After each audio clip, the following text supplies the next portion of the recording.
we timed our bike summit to not only coincide with the legislative session, but when there's another lobbying effort already happening. So our South Dakota Tourism Organization holds a 3-day conference that first week of legislative session. I am recording from the Maurice's changing room, and they're setting up a pop-up bike shop in the space behind me.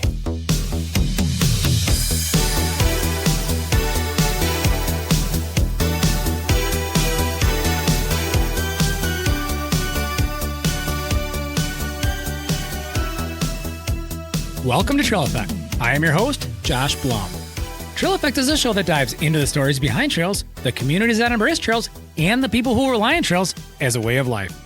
The goal of this show is to turn the stories you will hear from our guests into useful knowledge that can be applied to your community while providing some entertaining and inspirational content.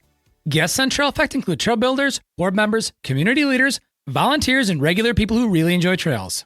For episode 184, we have Uriah Steber, the owner of Benchmark Trails. Uriah has been a connector and driving force behind the rise of mountain biking and trails across the state of South Dakota. We talk about all of this and why Uriah started Benchmark Trails, along with the details behind the upcoming 2025 South Dakota Bicycle Summit. Stay tuned because Uriah has some great stuff to offer in this conversation. Cooley Creative is the title sponsor for this episode. They design and build custom websites, as well as help companies with branding, photography, and e-commerce. Cooley Creative was started in Wisconsin, but is now based out of Bend, Oregon. Jared from Cooley Creative is a friend of mine. We've traveled together on multiple mountain bike trips, and sometimes he sends it. For more information about Cooley Creative, head on over to www.dudejustsendit.com. Yes, that's right, www.dudejustsendit will get you to the Cooley Creative website, so check it out. Cattle Mountain Apparel, the brand that was built by travelers, hikers, trail runners, and mountain bikers, with the motto of venture far, laugh hard. While I definitely use Cattle Mountain apparel for mountain biking, Cattle Mountain is also my go-to choice for daily wear as it is super functional and comfortable. Cattle Mountain Apparel also offers a lifetime gear repair program with the goal of extending the life of their products while reducing waste in the process. If you ever damage any of your apparel, Cattle Mountain will repair it for free for life. By using the affiliate link found in the show notes or on the Trail Effect website, a small commission will come back to the Trail Effect podcast, which helps to cover the cost of expenses for keeping this show going. Now on to the Trail Effect with Uriah Steber and Benchmark Trails.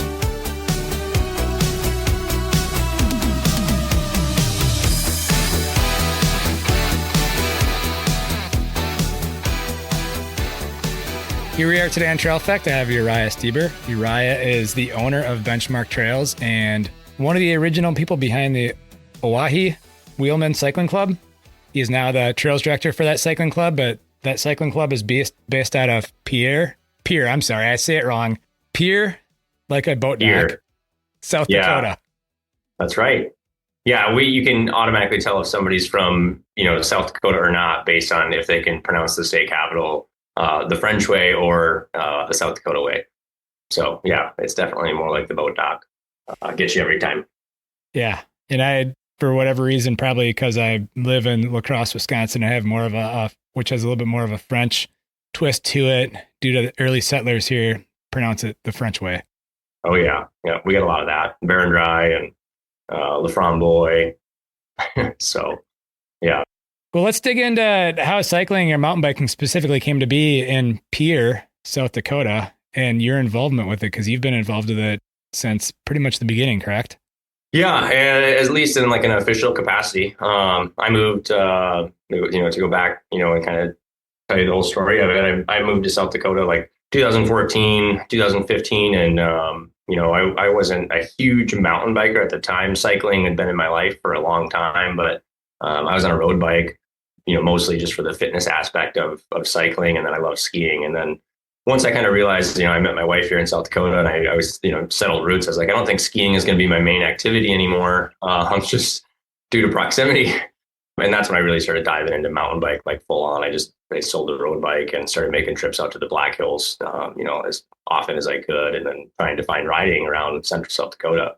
So I grew up in northern Wisconsin and frequented Upper Michigan often for skiing as a kid. And, what I realized once I moved to South Dakota here along the Missouri rivers, our topography is actually really similar to the UP with that rolling contour, right adjacent to the water line. We just don't have the trees. So yeah, most of central South Dakota is completely flat once you're up out of the Missouri River Valley. But we have, up to 200 plus feet of vert along our bluffs that go for thousands of miles. Just right here in Pierre, South Dakota, in the capital, it's kind of unknown, but Lake Oahe, where we get our name, Oahe Wheelmen, has more shoreline than the entire state of Florida. That lake, you can sail sailboats for 9 days on it. There's just a massive amount of water recreation there, and fishing is obviously huge. We have like the national walleye tournament, but so anyway, that kind of sets the stage of where we're at here in South Dakota and why, biking, can actually happen, but not a lot of people did it. So there wasn't an official club. We didn't really have a solid bike shop anywhere. And, it wasn't around. So I was like kind of one of the first people to ever go out and start riding my bike along what was U.S. Army Corps of Engineers property along Lake Oahe. And just, riding game trails and stuff along the bluffs. And then got in contact with that land manager and talked about building an official trail system on their property. And then that led to, we needed like an official club. How most trail systems, are evolve is with the help of a nonprofit group and, like a local bike shop. And there's all these, support aspects of getting these trail projects done. We had none of that. Completely didn't exist at all. So met up with some guys who, we're a club. They had made some jerseys with a logo, but no official status. It was just, that was the extent of it, was some jerseys, and they rode on the weekends and grabbed some beers, and they were total just road riders.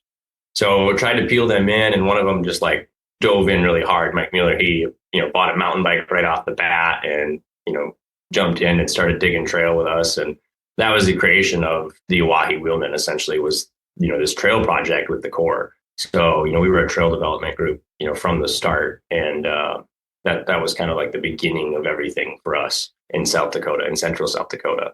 But like I said, there's lots of mountain biking out in the Black Hills. It's goes back, decades out there. As far as the rest of South Dakota is pretty well nil. So since you developed that trail system, what kind of mileage are you talking about there? Just to kind of give people perspective of what you have for mountain biking. Yeah, so that trail system took us 3 years to build, and it was all completely by hand with Pulaskis and McLeods. And it was honestly, it was like 3 or 4 of us guys. I would go out there with like a headlamp after work. My wife and I owned a restaurant, so it was kind of like a way to just like get some aggression out after cooking. I was a chef, and I would just literally go out there in the summertime, it'd be beautiful at 9, 10, 11 o'clock at night, and just digging in the dirt. And it was just like a great stress reliever for me, and I loved it. So yeah, we have 5 miles of all hand-built single track out there that we completed, like I said, over 3 seasons, and it's pretty great. We've gotten such good response from that. Like our state's tourism group, right away in the first 3 years came out there and was taking photos of this and advertising it on their state tourism website for cycling. And it was some of the first like real cycling advertising that like our state tourism even really did, was with this trail system in central South Dakota. So like I said, there just wasn't a lot of mountain biking happening anywhere. So it made a big splash when we first put this like real bike optimized trail system out there. And just to give you an idea of like how like the lack of mountain bike awareness, like to this day, we laugh, like the trail sign that the Corps put out there to like identify where the trail is MT capital and then a space and then bike trail, because they didn't believe us that MTB is like a universal term for mountain biking. So it literally like the directions out there are Mount Bike Trail. And we kind of laugh at that. Like that's how you get out there, is the, the Mount Bike Trail out there. So it's been a lot of learning for everybody involved. Well, and you're in a unique situation due to that being the state capital. Yeah, absolutely. And that's been amazing for trail development, like across the state, to be able to talk. We have all these, state officials for all of our state managed lands, and a lot of the stuff that's managed, federally. All of that is happening right here in our small community. And Pierre is the second smallest state capital. We're about 16, 20,000 people on a good day. So we're a pretty small community and well isolated. We're a 30-minute hop off the interstate, when you're crossing the state. So, you're coming here for a purpose. It's for capital work, or it's for fishing and hunting. That's kind of our main market. So I've always been a big advocate that what we have, if we just, tune it a little bit more, we could be a massive regional destination, at least for family level destination, like recreation, where no longer it's just dad coming with the fishing boat for the week, but mom and the kids are coming because we have activities for them. So that kind of helped play into the development of these trail systems when we were talking to the community and trying to get that buy-in, even though we didn't have cyclists, in mass already here begging for it. That kind of helped us lay the groundwork for it for sure. Well, and correct me if I'm wrong, but you've also kind of taken it upon yourself to start being a connector of people with other people in the state to further the whole state initiative, not just in Pierre. Yeah. And that goes with, like I said, I see the value of what it can do for rural communities. I grew up in a rural community. I love it. My friends live in the big city, and that's great. And I like to go visit, but I see more and more, them wishing that they could have access to what I have every day here. And I think there's going to be kind of a little bit of a resurgence back to like these rural communities. If rural communities can figure this out and start offering people these amenities that they're looking for, that make it, kind of a viable option to move back home, so to speak. So that's been great for us. And I've just kind of, by way of people hearing about this, they're inspired for their community, right? And they want that as well. So that's led to just meeting other people across the state that are looking for this as well. And that leads into where I'm at today professionally with Benchmark Trails, my professional trail contracting service. It was just kind of like the natural evolution of everything that had been going on. And like I said, my wife and I had owned a restaurant, and frankly, it got to the point where my wife was like, this needs to become an actual viable business for you at the amount of hours you're putting into it, because you're not in the restaurant enough to make that work. So it literally just was, like I said, a natural evolution for me to keep moving that direction. Yeah. So you've kind of displayed that you have an entrepreneurial spirit, considering you have a restaurant, and then you rolled that into Benchmark Trail Building, which I could be wrong. I don't know every trail builder on the planet, but I think it's one of maybe 2 trail builders in the whole state.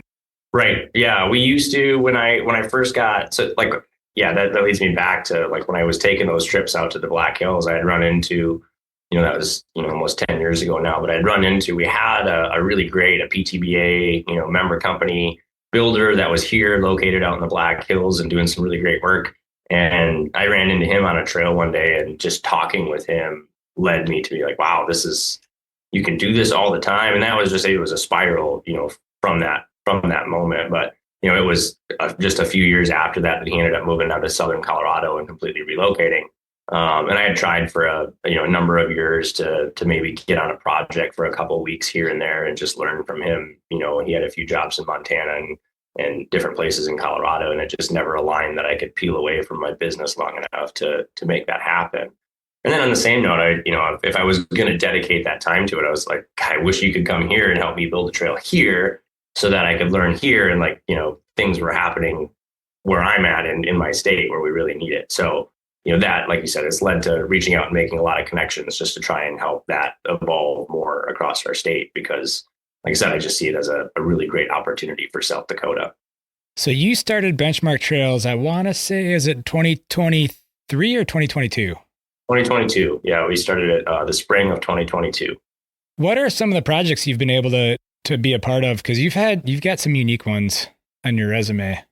Yeah, it's been, like I said, it's been really amazing journey to get to where I'm at now. But our first project that we had was just a connection that was made where we were talking about some stuff that needed to get done up on Bear Butte, which is just a hiking trail.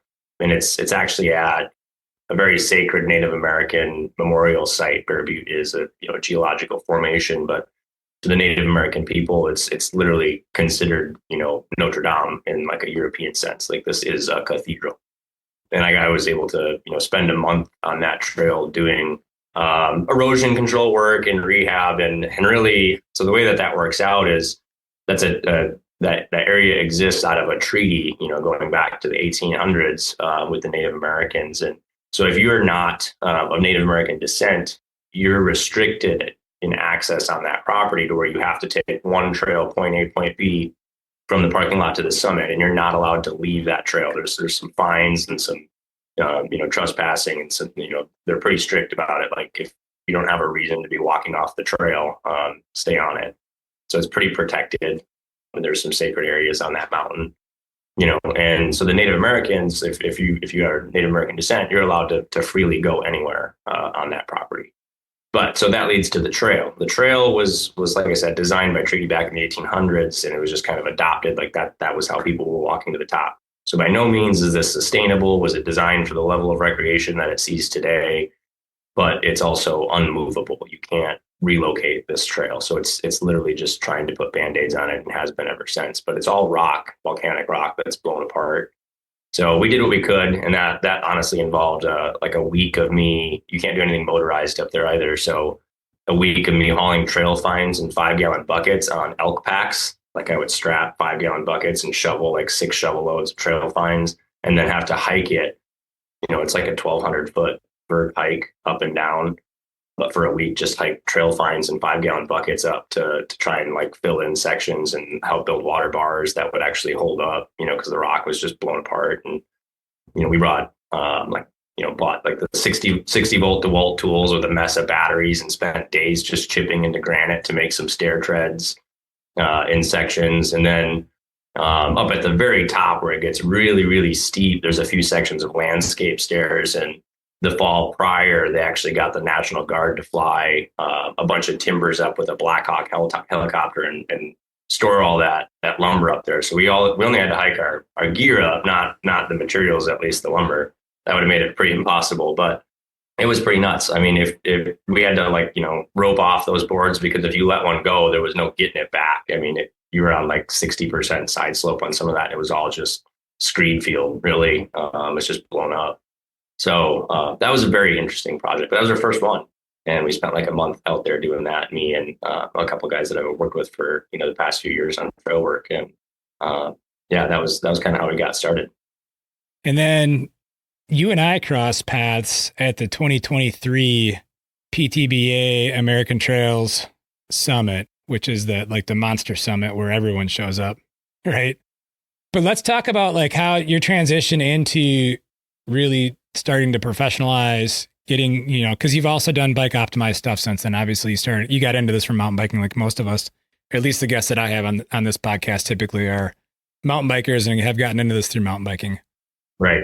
Yeah. So that was my original intent. And I started my company and took that based on, so there was a property in the Black Hills. There's 2 ski areas that had existed historically in the Black Hills. One of them is Terry Peak. The other one is Deer Mountain. It was for a while, it was also known as Mystic Minor. And that resort was kind of fraught for years with numerous issues. And from you talk to people, there's management problems all the way through to infrastructure issues with water. They could never really facilitate snowmaking properly, which obviously in the Midwest, absolutely critical. The lift infrastructure was limited. There was 2 lifts, but the property was honestly pretty fantastic. And especially comparatively to the other mountain, it wasn't quite as high. They're literally on the same ridge line. That's how close the 2 ski resorts are. But this one anyway went bankrupt and sat in foreclosure for, I think, close to like 6 years that they were trying to get rid of it. And it had a base lodge, the 2 lifts, and then, like a storage shed, essentially. Can't remember the exact acreage. I think it was like 250 acres. And there's about 600 feet of vert. So it was a pretty great place. But again, issues with snowmaking and infrastructure, didn't do well as a ski resort and kept going under. So nobody was willing to buy it. And they were selling the entire property for $2 million. And I was like, this is for the land alone. Like something can happen here. And I happened to be friends with some folks who had a cabin nearby to that resort. So I used to spend time walking up there and just looking at it. Eventually I don't remember which Eastern, shuttle park I seen start up, but I saw that vision and I went, well, that's it. Tear those lifts down. There's already a perfect old mining road that runs to the top that could be reclaimed for a shuttle park. And I was like, this is it. It's a mountain bike park. So I went on the hunt for finding investors for that. Again, just kind of that entrepreneurial spirit. I saw the vision and the possibility and wanted to go. Again, this was before there was really anything at all. This was before West Shore had shown any potential across the state. It was really small at that time. So it was hard to get by it. Nobody really saw that that picture. And then before I could find, the investors to put a project like that together, somebody came from out of state and purchased it. So after a while, I saw their plans for it was to just be a private gated community. They weren't even going to use skiing at all. They were just going to reimagine a lot of that beginner slope for home lots, put roads across it. I was pretty bummed. And eventually it just got to the point where I Googled the guy's name and found his phone number and cold called him and said, hey, you bought this property. I've been looking at it for a while, and here's what I see. And I think you're kind of missing the boat on, some potential here. And that led to him, they were from Texas, so they flew up and we had a few meetings, and I laid it all out, what it could look like, and showed them some different operations across the country. And them being from Texas, so I showed them Spider Mountain. I was like, this is a perfect thing. Go check it out. You guys have an office right down there. Take a day trip. And they did, and they saw it, and they're like, okay, yeah, we get the idea. And from there, that's where, when we talk about making those connections for South Dakota and kind of diving in, I was working essentially just as a consultant for them on this project to bring the bike portion of this to life. So they hired me to go out and investigate different trail companies and builders who would be a good fit for that property, knowing their goals. And that's when we interviewed Progressive Trail Design. We called out to Whistler Gravity Logic. We also, through a couple local connections, somebody knew Pete Costain of TerraFlow up in Whitefish, Montana. And he also has done some work with the Yellowstone Club in Montana, which the developer was familiar with, that private community in Yellowstone. And that was essentially his vision for this property, was to be a mini Yellowstone.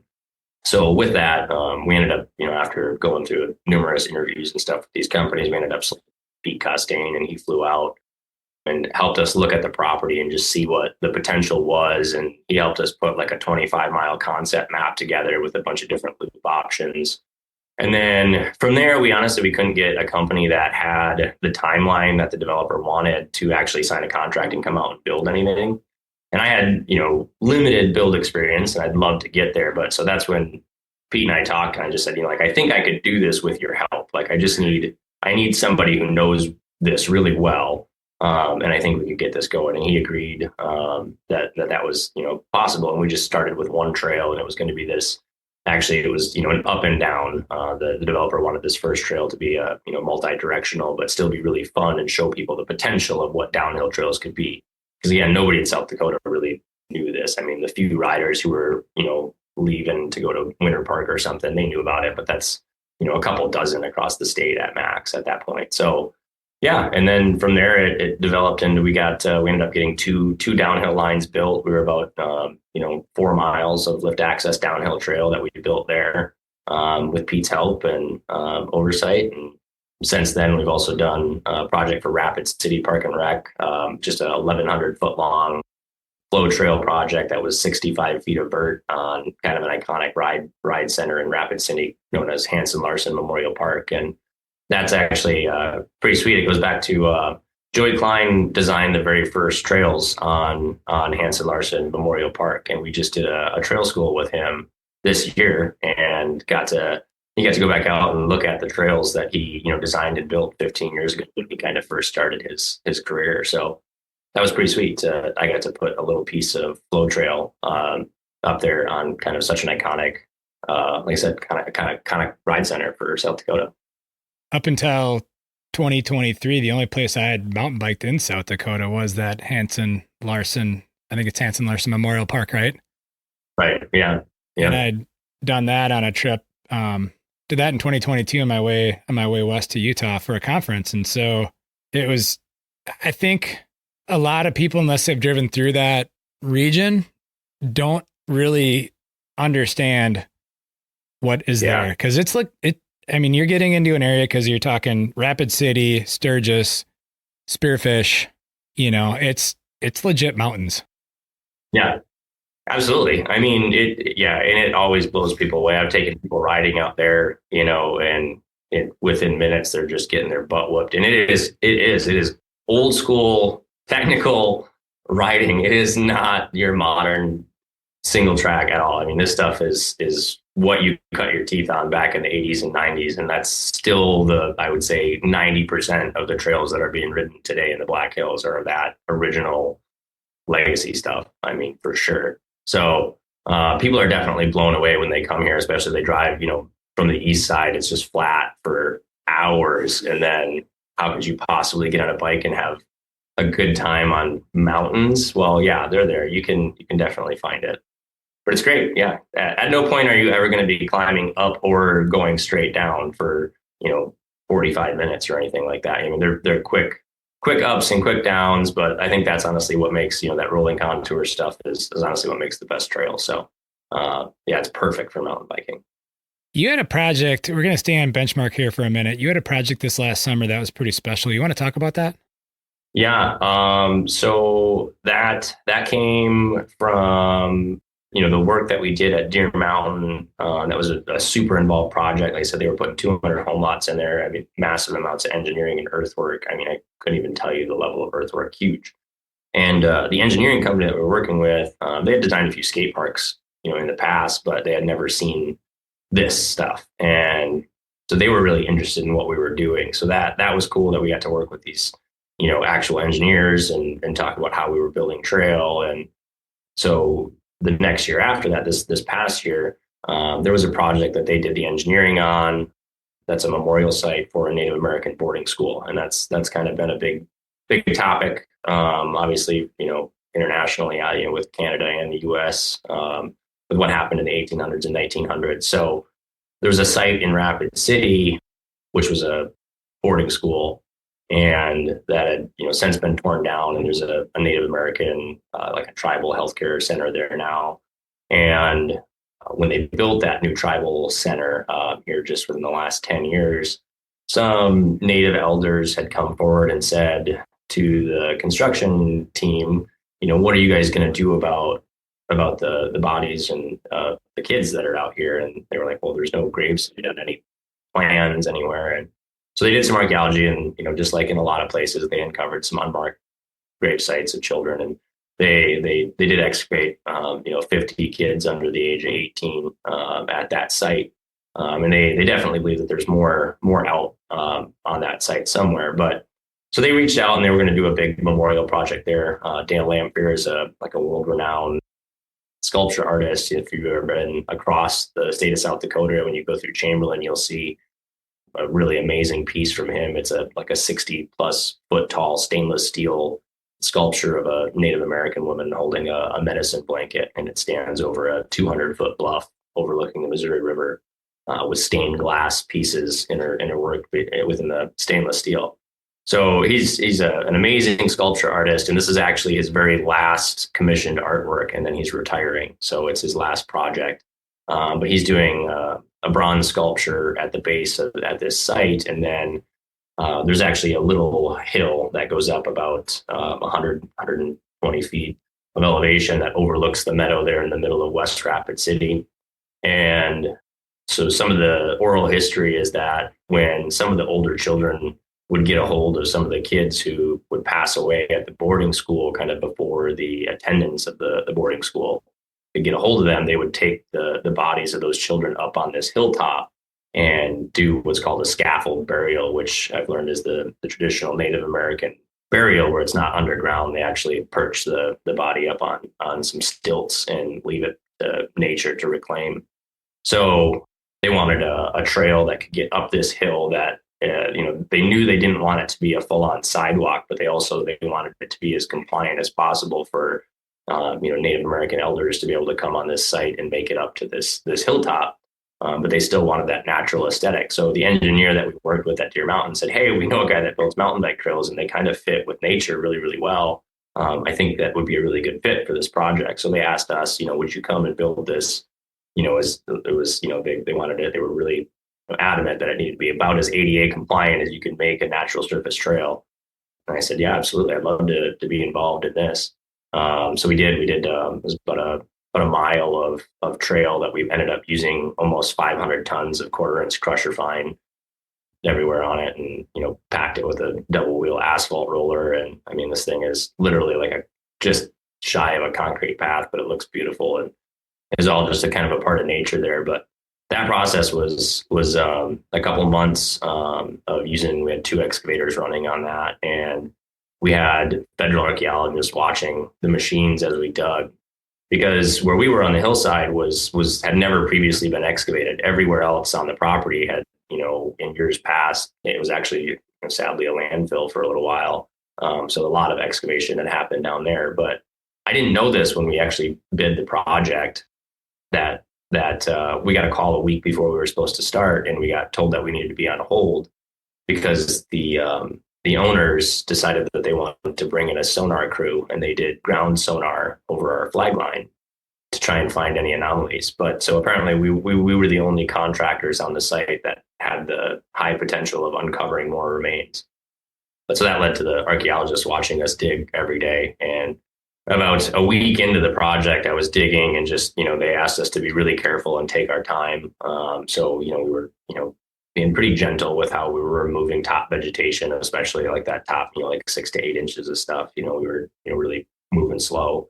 And I just dug my bucket in, and I saw, and there was like little white rocks the whole time. And I was like, well, that's a bone. That's a bone. Like the entire project, it was in the back of my mind, and I couldn't get it out of there. And we flipped over a tiny femur bone that was broken, and it ended up putting the project on hold for like about 2 days. Well, they brought in some more archaeologists, and they finally identified it as an infant deer, which thankfully was what it was. But I can tell you, for 2 days, I was like, this is nuts. Like, I didn't expect this at all. And also and like I said, I didn't anticipate having that in my project bid. So I didn't really know how that was going to work out, but it was all fine. And yeah, that project's done now, and it looks great. And the artwork won't be installed until this summer, but all the earthwork is done. That's awesome. You've had some, for the couple of years or what you're going on, essentially 2 years, right? 3 years now. You've had some pretty impactful projects in that state, and that's pretty incredible work, Uriah. Yeah, honestly, I like all this time too, and like I said, being here in Pierre in the capital, we have these groups, and one group that for like 3 or 4 years now, they've been meeting, but it's called the South Dakota Native American Tribal Tourism Alliance. It might be a mouthful. I might be mixing some words, but the basis of that group, and they just officially formed, is that it's a conglomeration of all the tribes in South Dakota who have essentially gotten together and said, maybe we've been isolated for a little bit too long. And I don't want to speak for anybody either, but the general premise that I understand is that they're essentially open to the idea of finding healthy ways to bring some form of tourism onto the reservation lands in South Dakota.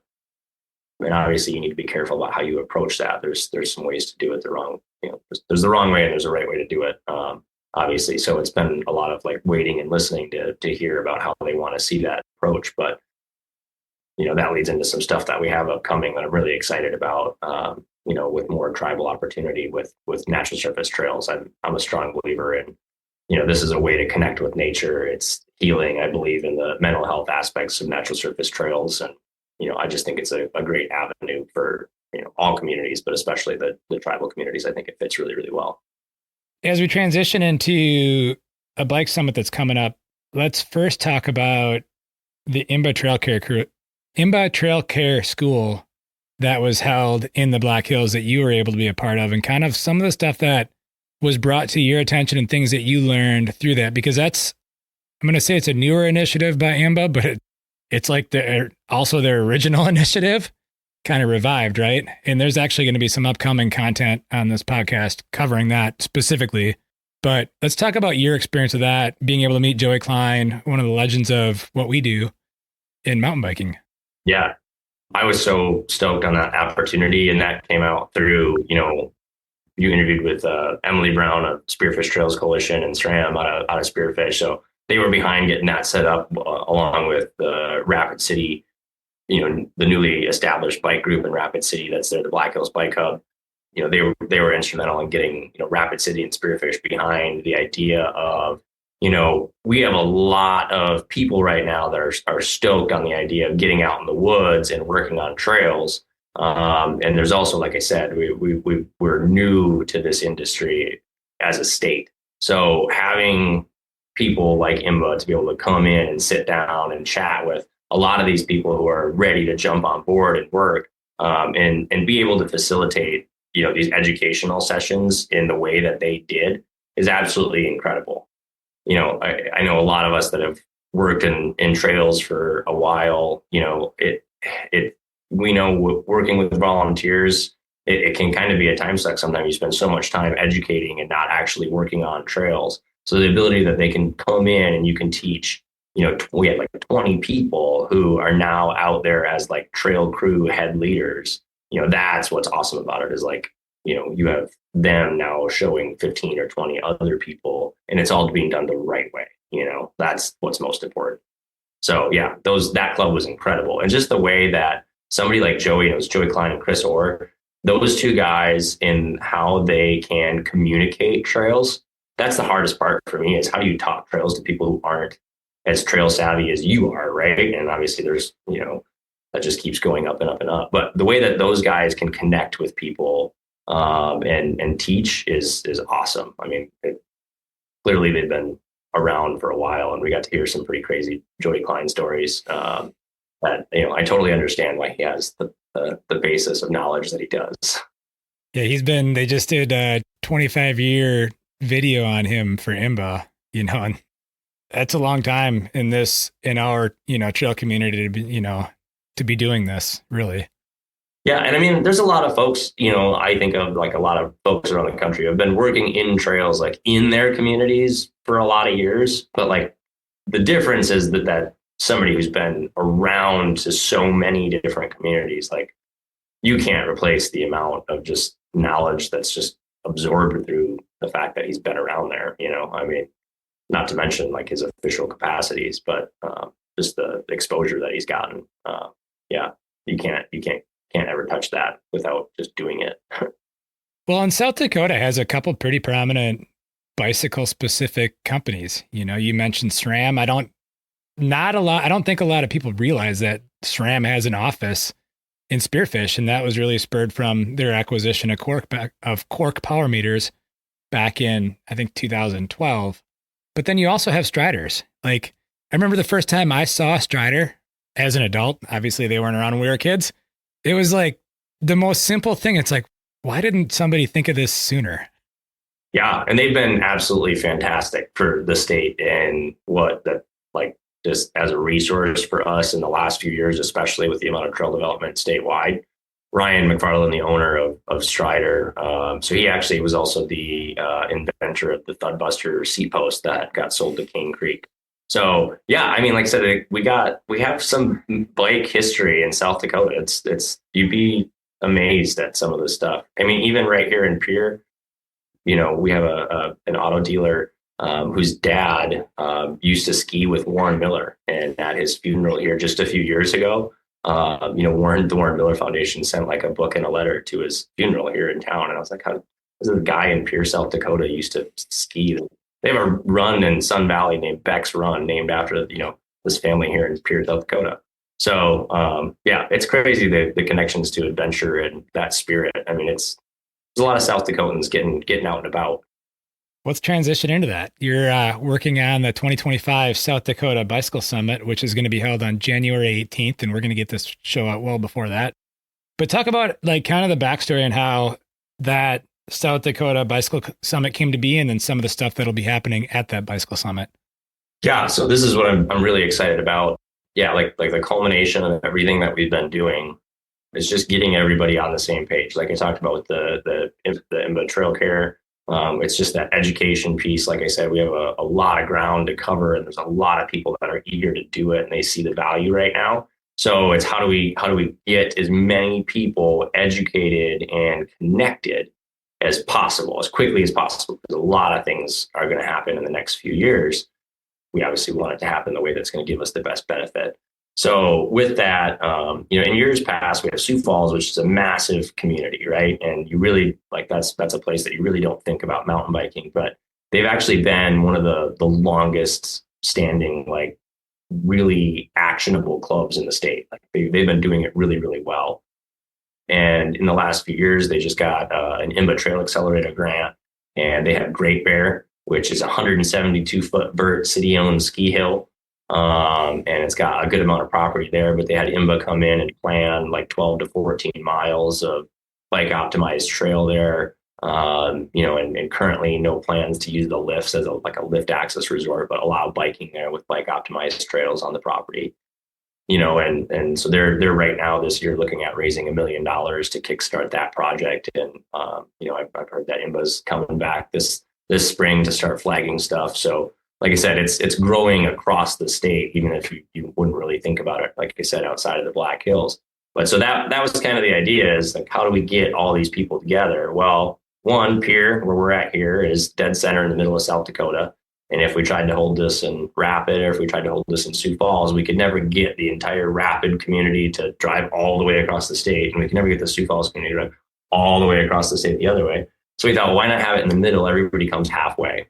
And we can try and get as many people here connected across the state. And then at the same time, starting in January is our state's legislative session.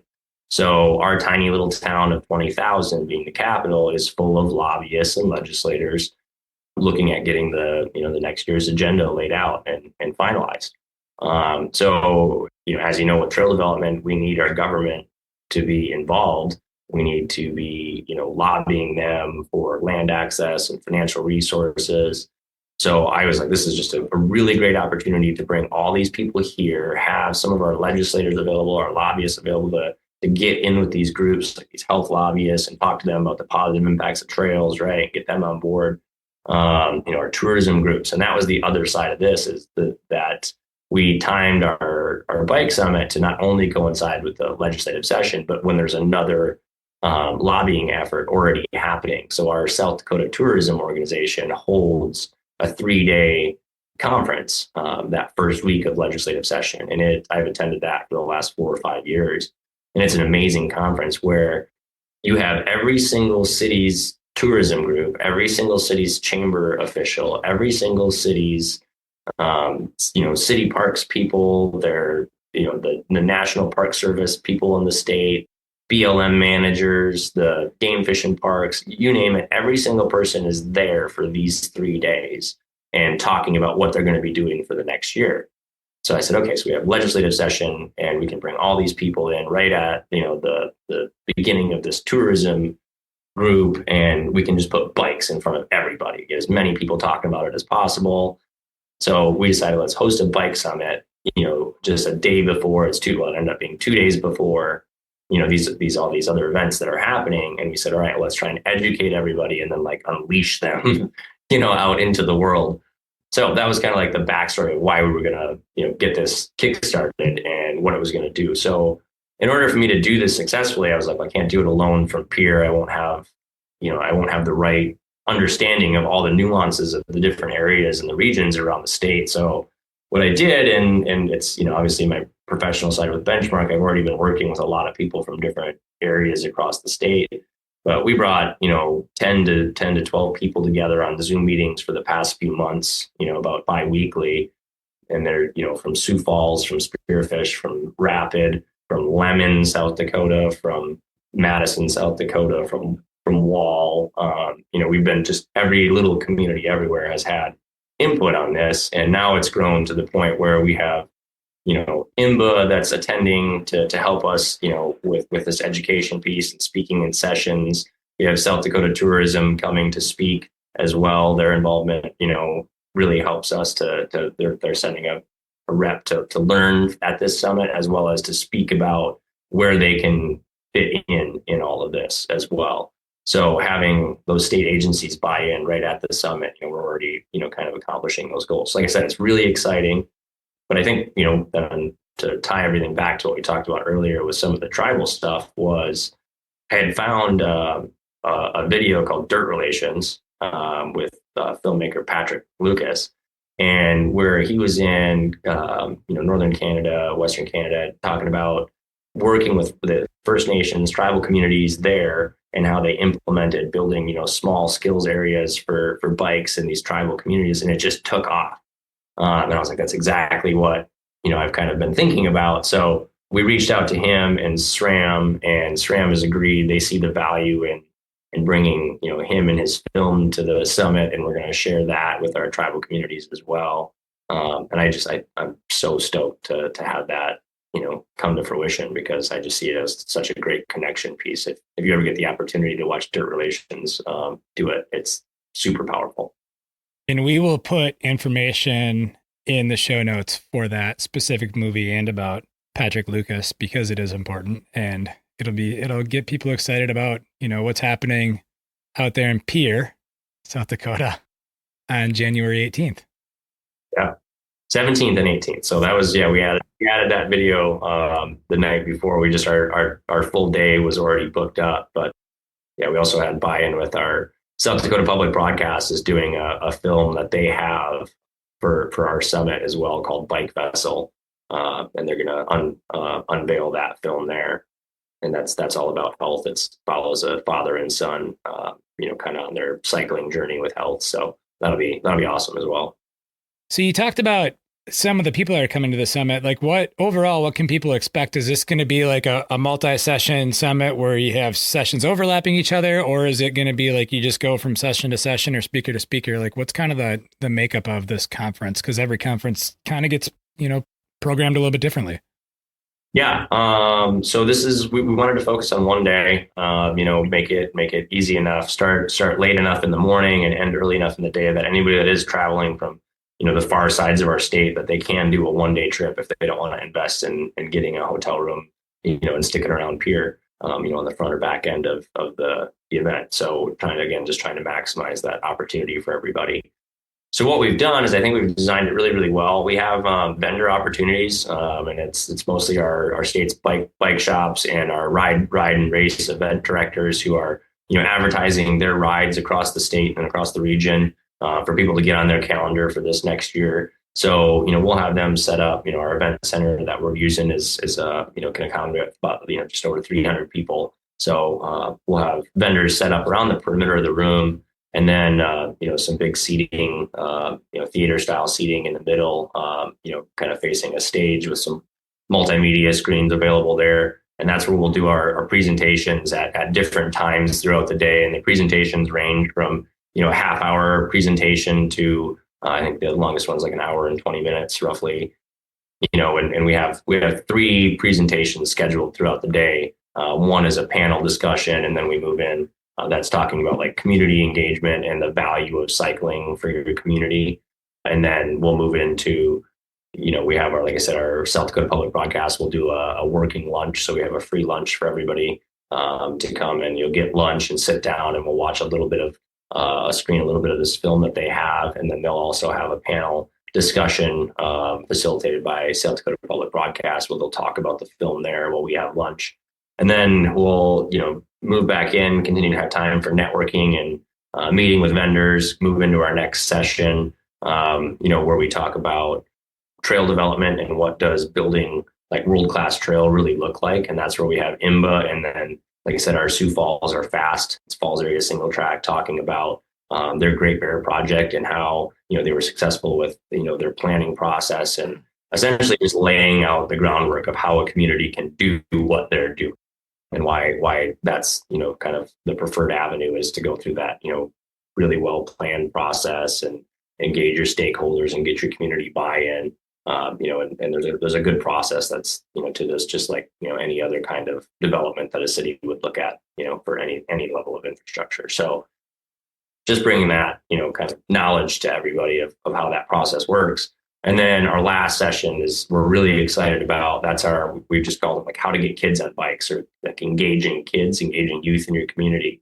And, going back to Spearfish, we have a gentleman there, Alex Johnson, who has for the last few years had a mountain bike club that he started, and he's been taking, and he's got a number of kids, and I'm not going to try and speak to exactly what number that locally ride in his club, but then he'll take the top 12 fastest riders in the club, and he's been competing for the last few years down in the Colorado Youth League, since South Dakota doesn't have a league for him to participate in.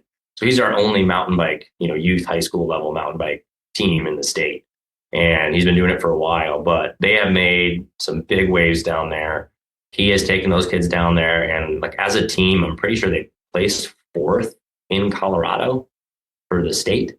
So I know when they show up, it's like people are like, where is Spearfish, Colorado? Because they have, a big logo wrapped van, and nobody knows where Spearfish, Colorado is. And then everybody's gonna be like, well, no, they're actually from South Dakota, and then they go down there and they just whip up on them. So it's so cool to see. But that, again, it speaks to people just don't grasp the trail riding that's in the Black Hills. It is old school, technical, hard riding, and those kids are pedal heads. I mean, they get it. So yeah, it's cool to see, but we want to see more of that. So our last session, we have Alex coming, and he's talking about how we can expand this across our state. We would really, really love, that's one of our main goals, is to see a youth cycling league across our state.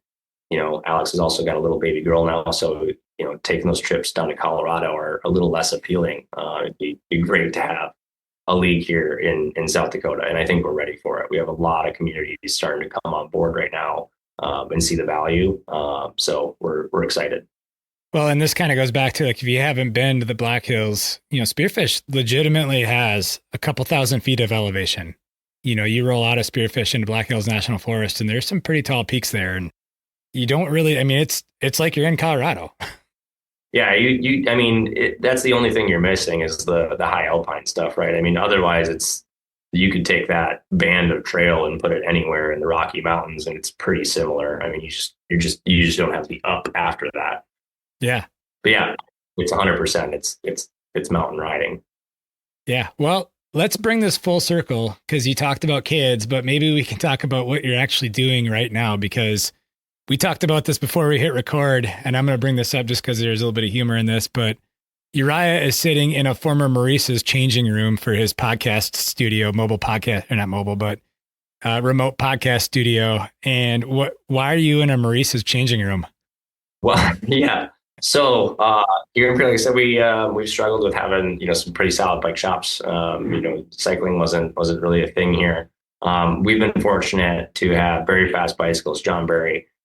He owns a Trek dealership on the east side of the state, and for the last few years, he's run a mobile van bike shop that has been coming to town and doing our service work, selling bikes here. And we've gotten to the point now where it's like, man, you need a brick and mortar second shop here in Pierre. So that being said, we contacted the local mall, and they had just done a whole new renovation of this mall, massive, like 50,000 square foot renovation. And we just got some new national retailers here in town coming in, which, it might not be big news for a lot of other people to get a TJ Maxx, but for us, it was. So now that that's here, Maurice is one of the other retailers moved out of their 6,000 square foot retail space in the main portion of the mall to a new build out on the site. And that left this vacant. So they're also doing pictures with Santa every weekend leading up to Christmas. So we decided, why not set up a pop-up bike shop and try and get some more bikes sold around the community here and engage with our community a little bit regarding bikes. So we have this 6,000 square foot space. So we've set up Santa's test track for striders and adult bikes. Because like I said, we got a lot of room in here. So we've lined a course with Christmas trees and Christmas lights, and we built some red ramps for kids to go over and some skinnies for them to ride along on their striders and then get their photo with Santa. So it's just kind of our opportunity here to, like I said, make a splash with cycling in our community. And we're pretty excited about it. So yeah, I am recording from the Maurice's changing room. And they're setting up a pop-up bike shop in the space behind me. So I have a little bit of work to do for the rest of the day. And Santa Strider Track. How awesome is that? Yeah. I think we got some nice outfits to wear too. We'll see. I saw a tote that had some elf ears and stuff. So I think it's going to be a good time. Well, Uriah, is there anything that we didn't talk about that you want to hit on before we send this one out into the public? And I think we did a good job. Yeah, I'm just excited to see, like I said, I'm excited to see what happens with my state.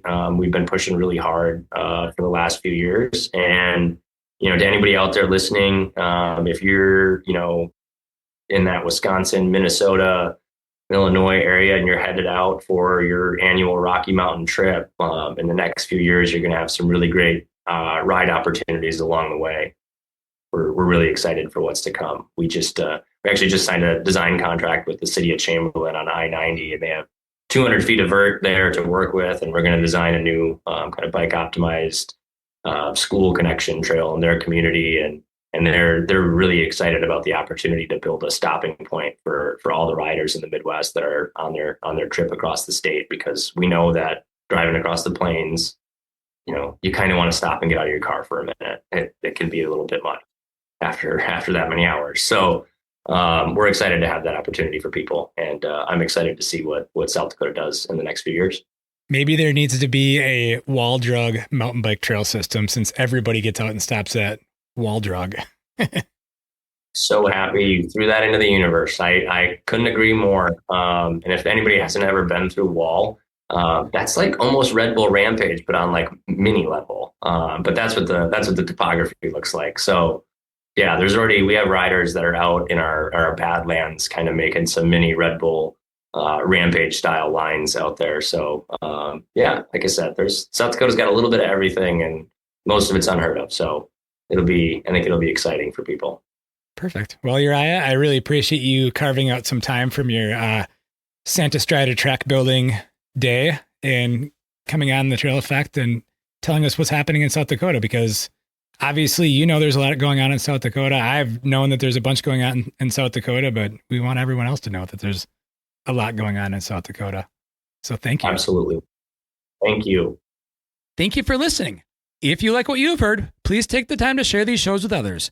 Sharing these shows will help create awareness of both the guests who have taken the time to be on the show and the podcast series itself.